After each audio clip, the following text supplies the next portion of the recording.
ব্রহ্মপুর জেলা ইসলামপুর উপজেলার ৪ নং চরে নদী ভাঙ্গনের অনেক ক্ষতির সম্মুখীন। এখানে ব্রহ্মপুত্র নদী অনেক ভাঙ্গনের ক্ষেত্রে আমাদের ৪ নং চরবাসী এখন ভূমিহীন হয়ে যাচ্ছে। ওনাদের বাড়িঘর বারবার ভেঙে যাওয়ার কারণে এখন বাড়ি নেওয়ার মতো কোনো জায়গা জমি নাই। তাই এখানে অনেকগুলো সরকারি প্রতিষ্ঠান আছে, স্কুল আছে, কলেজ আছে, সরকারি প্রাইমারি স্কুল আছে, বাজার আছে, সব কিছু থাকা সত্ত্বে এখন এই ৪ নং চরবাসী এগুলো যদি নদীতে বিলীন হয়ে যায় অনেক ক্ষতির সম্মুখীন হয়ে যাবে। তাই আমি পানি উন্নয়ন বোর্ডের কাছে আকুল আবেদন জানাচ্ছি যে এই নদীটা মেরামত করে দেওয়ার জন্য।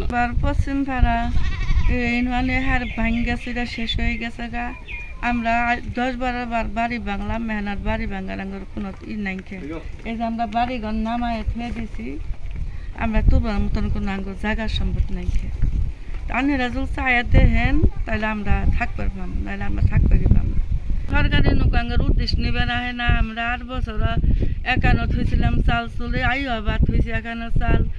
আঙ্গর কোনো বাড়ি নাই, ঘর নাই, কিছু নাই। কোনো সরকারি মানুষ আঙ্গর উদ্দেশ্য নেবে না হয় না। বলে ওই দেশটা উদ্দেশ্য নেলানি উন্নত করে দেয়, ওরা থাকবার পাইতেছে না, কিছু না। কত চাল টাল আবি যাবি থইছে, আমার যে আর কিছুই নাই। আমি থার জায়গা নাই, ঘর নাই, বাড়ি নাই, কিছুই নাই। জায়গায় জায়গায় থাইকে বেড়াইতেছি। তাইলে আনে করে আর কি করবো? আনেরা দয়া করে আঙ্গরে নদীরা সাপ করে দিন, বালা করে দিন। এবং সরকারের কাছে আবেদন, আমাদের এই যে ভাঙ্গা ঘর দেখতেছেন সাইডে, নদী ভাঙ্গন অতিরিক্ত ক্ষতিগ্রস্ত হয়ে আছি। 1000 একর জমিন আমাদের 4 নং চর ইসলামপুর থানা 11 নং চর পটিমারি ইউনিয়নে ইসলামপুর থানার দক্ষিণ কোনায় একটু আপনারা দেখেন।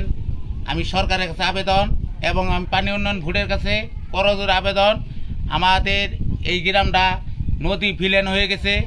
আপনারা যে কোনো পর্যায়ক্রমে আমাদের নদীর ভাঙ্গনে থেকে রক্ষা করেন। আমরা এখন ভূমিহীন হয়ে গেছি, বাড়ি করার কোনো জায়গা নাই। চাল গড়ির নামায় রাখছি, কই রাখবো, কই থাকবো, এটার কোনো ব্যবস্থা নাই। বিদায় আপনাদের কাছে আমি আকুল আবেদন 1 নাম্বার সরকারের কাছে আমি করজোরে বলি, যে কোনো পর্যায়ে আপনি একটা ব্যবস্থা নেন। আমাদের পানি উন্নয়ন বোর্ডের কাছে করজোরে অনুরোধ। আমি আশা করব অল্প দিনের মধ্যে আমাদের নদী ভাঙ্গনে থেকে প্রতিরোধ করবেন।